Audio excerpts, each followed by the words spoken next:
This is a book about what matters. Our time is valuable, so let's get right to the point. What matters? I mean, what matters really in your Christian walk, in your life of faith? What gives it substance? What gives it direction? When you dig down all the way to the bottom, what do you find supporting everything else? Different people might have different answers. The Bible, church tradition, Christian doctrine, good theology, God. The list goes on.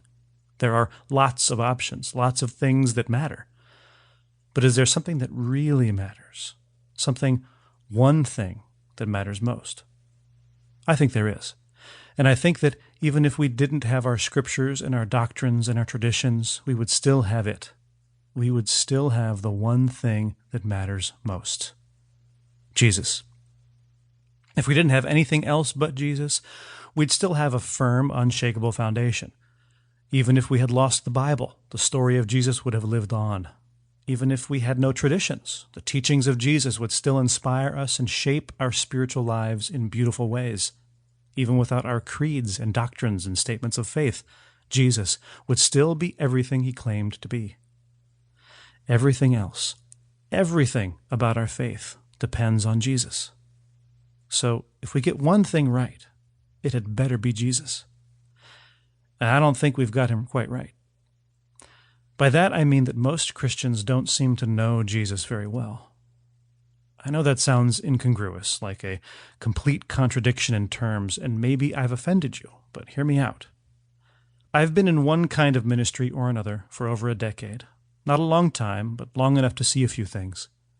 And as I look at my church, as I watch entire denominations struggle to stay afloat, as I talk with other pastors, and as I survey the broad landscape of Christianity, especially Christianity in America, where I live, I become more and more convinced that our lack of knowledge of Jesus, who he is, and what he's like on a ground level, on a real blood, sweat, and bone level, is causing problems that are bigger than we can imagine. It seems to me that we have built a whole lot of structure, religion, belief, doctrine, and practice around a person we wouldn't recognize if we saw him walking down the street. I don't exempt myself from this problem, by the way. I don't claim to have complete or perfect knowledge of Jesus. But somewhere along the way, as I tried to sort through all of my beliefs and figure out what God wanted my life to become, Jesus broke onto the scene in a powerful way. He started me on a journey toward knowing him better, toward knowing Jesus as a person and not just as a theological puzzle piece or a set of doctrines to be believed.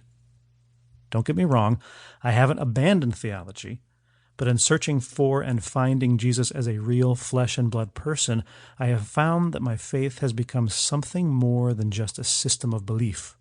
It's become something more like an adventure. Or if it was already an adventure, now it's an adventure with a map and a compass. Or if I already had a map and compass, now I have a destination. This renewed walk of faith isn't perfect, not by any means, but it's more vibrant and more real and more grounded than it was before. Why? Because now the keystone of my faith, the foundation on which everything else stands, the center, is not a creed, a doctrine, a church affiliation, a theological system, or even the Bible. It's a Jewish rabbi, a carpenter's son named Jesus, and at the center of our faith is where he belongs. It's the only place he fits. In fact, I hope to show in this book that if we put Jesus anywhere else besides the center of our faith, or if we put anything else in the center with Jesus or instead of Jesus, we set ourselves up for total failure. We risk absolute spiritual meltdown.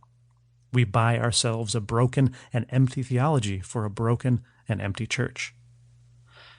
That idea is the backbone of this book. It's the reason I'm writing it, because I believe with everything I am that we need to get Jesus right, and that we will never be doing this church thing the way God wants us to, unless and until we put Jesus at the center of our faith where he belongs.